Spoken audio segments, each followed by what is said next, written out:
ಸಾಹಿತ್ಯದ ಅತ್ಯುತ್ತಮ ಕವಿತೆಗಳ ಅನ್ವೇಷಣೆ ದಿನ 7. ಈ ಕವಿತೆ ನನಗೆ ಯಾಕೆ ಇಷ್ಟ ಆಯಿತು ಅಂತಂದ್ರೆ ನಮ್ಮ ಕನ್ನಡ ಸಾಹಿತ್ಯದ ದಲಿತ ಕವಿ ಅಂತಾನೆ ಪ್ರಸಿದ್ಧವಾಗಿರುವ ಡಾಕ್ಟರ್ ಸಿದ್ದಲಿಂಗಯ್ಯ ಅವರು ಬರೆದ ಕೊನೆಯ ಕವಿತೆ. ಅವರು ಆಸ್ಪತ್ರೆಗೆ ದಾಖಲಾದಾಗ ಅವರು ರಚಿಸಿದಂತಹ ಕಟ್ಟ ಕಡೆಯ ಕೊನೆಯ ಕವಿತೆ. ಹಾಗಾಗಿ ನಾನು ಇದನ್ನ ಆಯ್ಕೆ ಮಾಡಿದೆ. ಕವಿತೆಯ ಶೀರ್ಷಿಕೆ ಕವಿ ಶೈಲದೆಡೆಗೆ.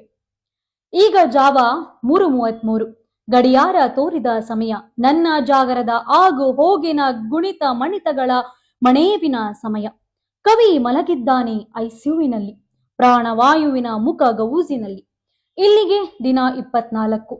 ಸಂಭ್ರಮದ ನೆನಪುಗಳಿಗೆ ತವರು ಲೋಹದ ಲೆಕ್ಕ. ಇದು ಸಂಭ್ರಮದ ಕಾಲವಲ್ಲ, ಬರೀ ಸಂತಾಪಗಳು ವೆಬಿನಾರುಗಳಲ್ಲಿ ಶಬ್ದ ಬರುಗಿನ ಯಂತ್ರಮಾನವನ ಜಾಲ.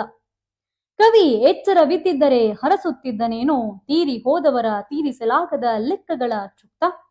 ತನ್ನ ಎಂದಿನ ಹಾಸ್ಯ ಶೈಲಿಯಲೇ ಮುಕ್ತ ಮುಕ್ತ ಜೀವನದ ಪಯಣದಲ್ಲಿ ಗೆದ್ದವರು ಸೋತವರು, ಸೋತವರು ಸತ್ತವರು, ಇದ್ದವರು ಇದ್ದಂತೆ ಬಾಳ ಮೆದ್ದರು.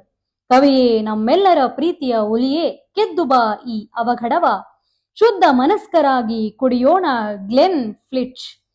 ಸ್ವಸ್ಥ ಭಾವದಲ್ಲಿ ಮಾತಿಗೆ ಮಾತು ಜೋಡಿಸಿ ಕಾಲದ ಮೋಡಿಯಲ್ಲಿ ಹಾಕೋಣ 4 ಹೆಜ್ಜೆ.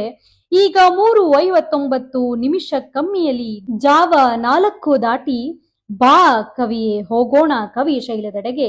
ಅಲ್ಲಿ ಕಂತುವ ಸೂರ್ಯನ ನೋಡುತ್ತಾ ಸಂತೆ ಮಾತಿನಲ್ಲಿ ಸೊಲ್ಲ ಫಲವಾಗಿಸೋಣ. ಇದನ್ನ ಬರೆದವರು ಡಾಕ್ಟರ್ ಸಿದ್ದಲಿಂಗಯ್ಯ.